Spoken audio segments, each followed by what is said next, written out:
Hi guys, Alexi here. How's it going? I got here a little early. Before the sunrise, I had a lot of administrative work to get done.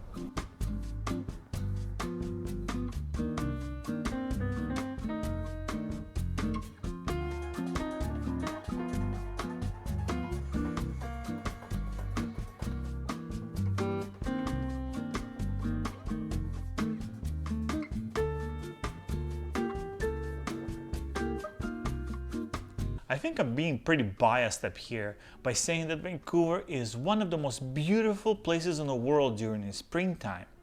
But it feels exceptionally good. In the last 6 months, I can count the amount of sunny days I've seen by using my 2 hands. Yeah.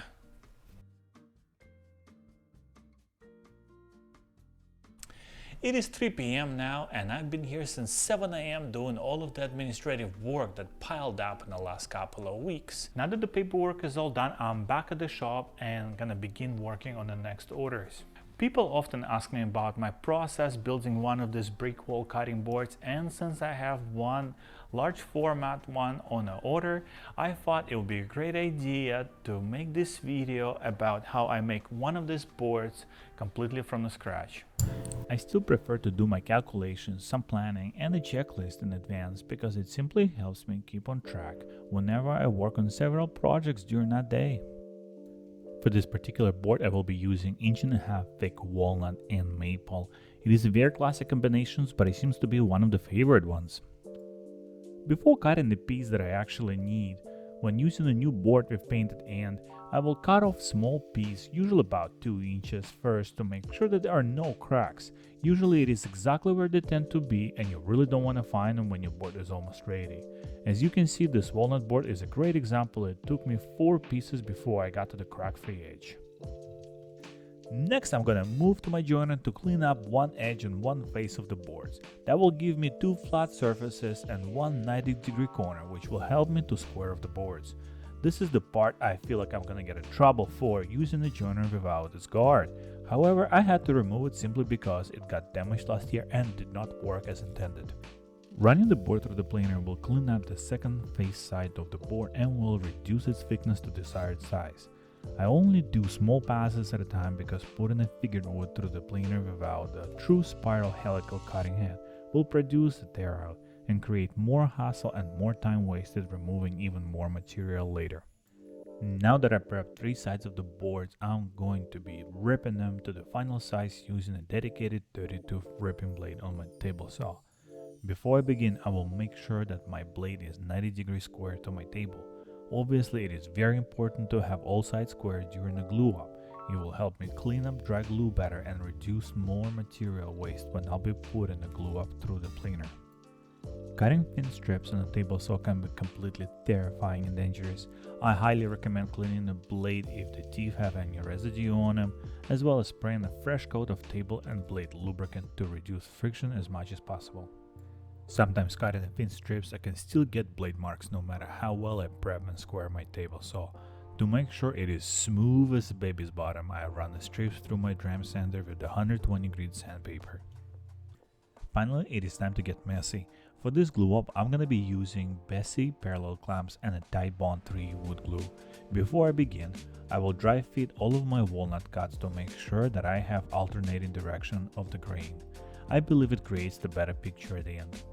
I always apply a very generous amount of glue, spreading it around with the silicone brush. It is reusable and is easy to clean after.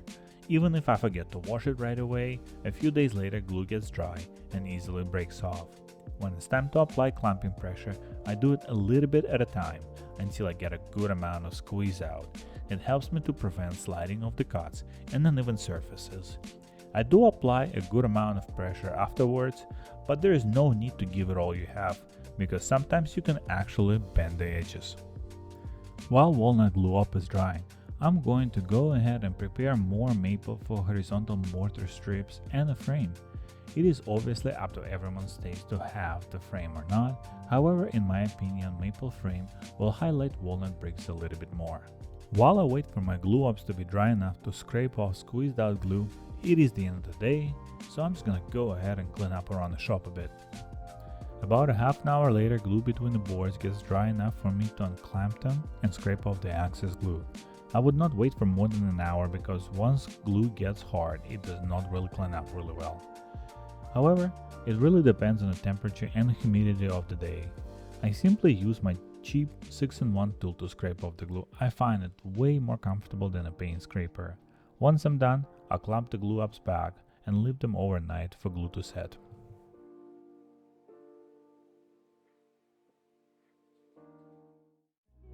Next morning the glue is all set and the joints are actually stronger than the wood itself. Now the boards need a clean up, and there are two options that I can use. Option number one is to run it through the drum sander, which I don't really like because it can melt an excess glue, clogging and ruining the sandpaper roll. So I use option number two, which is to run it through the planer.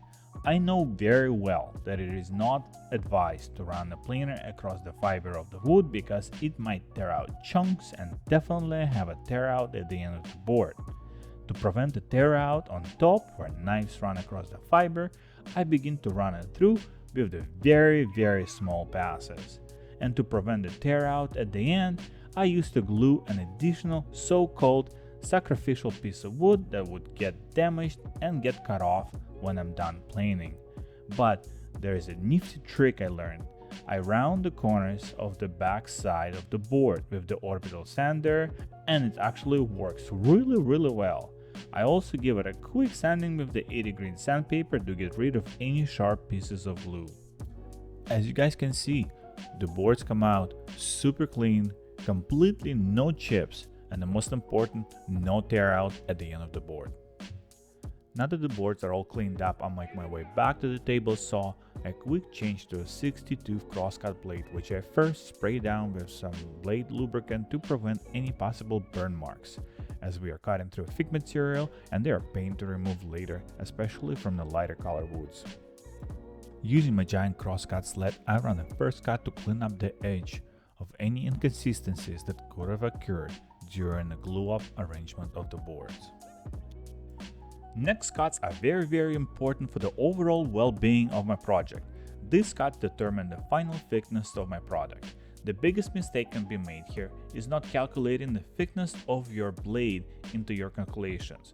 All of a sudden, you might find yourself with the last cut a lot shorter than it is supposed to be, which you cannot really use, and the dimensions of your board will suffer. That's why I always do my glue-ups slightly bigger than required to leave some room for unforeseen boo-boos. To cut the horizontal strips, I changed back to my 32th ripping blade. Although I need the strips to be 1/4 inch thick, I prefer to make them slightly bigger so I can have a little extra for my next step. For sure there is a safer way of cutting them without having my left thumb so close to the blade. I definitely should have used my micro jig push block here. It is a fantastic tool to keep my fingers safe. Now that all of my strips are cut, I'm gonna take it to the next step that I believe makes all the difference, building a seamless transitions and a final look of the board. I take all pieces and run them through my drum sander. I somehow managed to push my record button twice and not record a close-out shot. But here we are gonna take a look at the still image. The piece that is closer to you is the one that has not been sanded yet. As you can see, the grain on it is pretty open. If we glue them at this point, fibers between walnut and maple will swell and interweave between each other, creating slightly messy line. While the other piece was ran through the sander and has its grain tightly closed and the horizontal channels created for the glue and fiber to expand, creating seamless transition at the top of the board. At this point, I am ready for the second glue up. Before I begin, I like to square all of my walnut pieces together. I then draw a center line through a full-size brick on one side and another line through the middle of the mortar on the other side. These lines help me to center a brick wall pattern when I begin to flip every second piece for my glue up.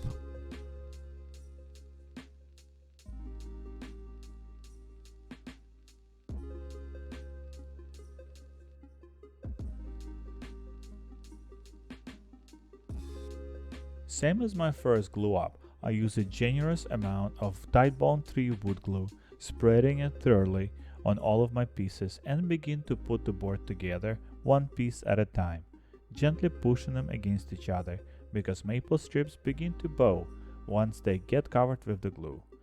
Just as before, I apply a little bit of clamping pressure at a time, making sure there is no movement of pieces in any direction, and that the glue gets squeezed out evenly. About an hour later, I come back with my handy dandy tool and a paper towel to wipe my clamps and scrape all the squeeze out from the board before I clamp it back and leave it overnight to cure.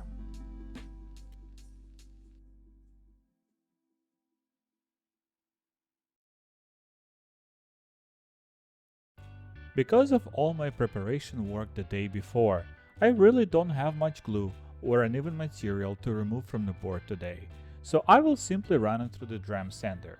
By running in a small passes, flipping the board every time, and slightly changing angle, it might take a little longer, but I will avoid any chance of burr marks and minimize the sandpaper lines, which saves me time when it comes to sand it by hand with orbital sander.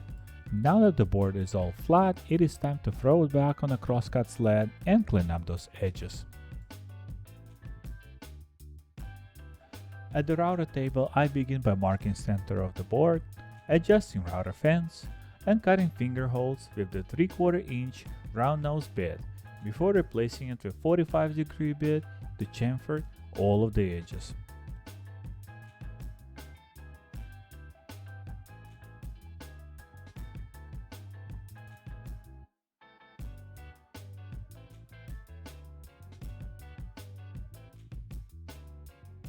I begin my orbital sanding with 80-grit sandpaper.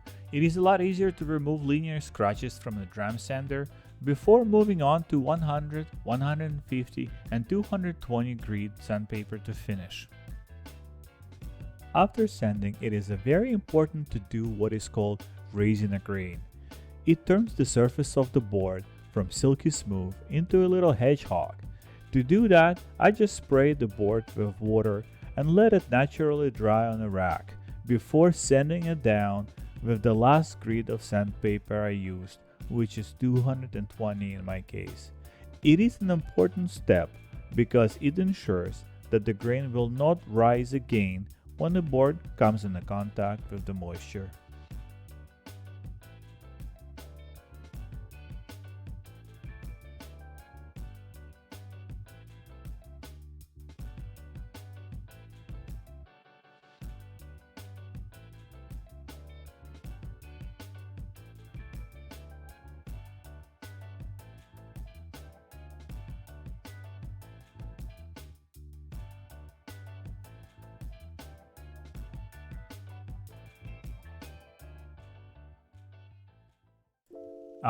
It is finally the time of grand reveal. I soak the board in mineral oil. It doesn't just hydrate the wood and gives it a moisture-resistant qualities. It also looks so good and satisfying to see your work finally come to life.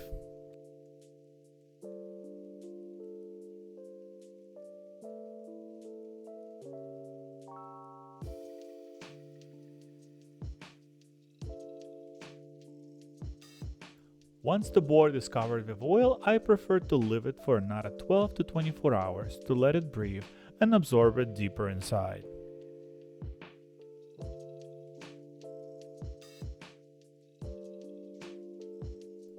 Next day, your board will take in all the oil it needs. You might notice a little small wet spots. It is the oil that did not get absorbed, or it is also known as sweat. No, it is not the same sweat as people tend to develop. Oil, same as most other liquids, expand with the increase of room temperature, and since it's got nowhere to go, it comes out as a little sweat spots. To seal the boards, I typically use the board butter, which is a mixture of mineral oil and organic beeswax. But in this case, it is a premium board with premium price, so I'm going to finish it with the best of the best. Otis oil and wax. So this is it, my friends. This board is done and ready for its new owner.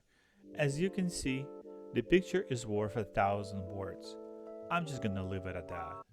It has been an amazing experience and a solid challenge, building 5 of these boards at the same time while capturing all of the process for this video. I really hope you enjoy watching it. Pick up a trick or two, or find an inspiration to create something of your own. Please like, subscribe, and comment. It is the beginning and I'm looking forward bringing more videos like this. My name is Alexei. It has been my pleasure.